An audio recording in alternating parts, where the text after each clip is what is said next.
Mimi kama mwenyekiti, jambo langu ilikuwa kuhimiza wananchi watoe maoni through public participation. And I also want to appreciate Committee of Finance for incorporating some of the issues which came out in the public participation. It is now the responsibility of bunge wetu ambao wako hapa to stand for the truth, ili tusaidie rais wetu to fulfill the promises he made to the people of Kenya. Na sisi pia magawanas, Mheshimiwa Rais, sisi tuna mahitaji.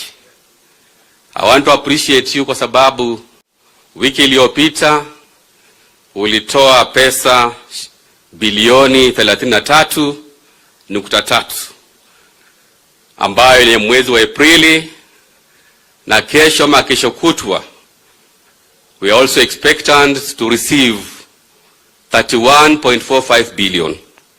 Na vile tuliongea tukiwa airport, I'm very convinced that you support devolution.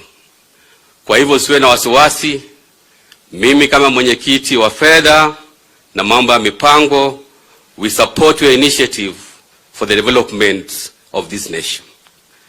Na kwa sababu sisi wote ni viongozi, lazima tuseme ukweli. I want you to trust me as the chair of finance, na nikiongea hapa naongea kwa niaba ya magovernors 47 ambao walinipatia nafasi ya kuongea mambo ya fedha.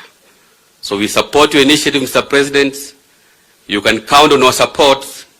Na juzi tulikuwa na kongamano na masenators wote kule Naivasha, tukasema we must speak the same language ili mambo ya ugatuzi iende mbele. And I want to appreciate my senator kwa sababu we are working together kama viongozi.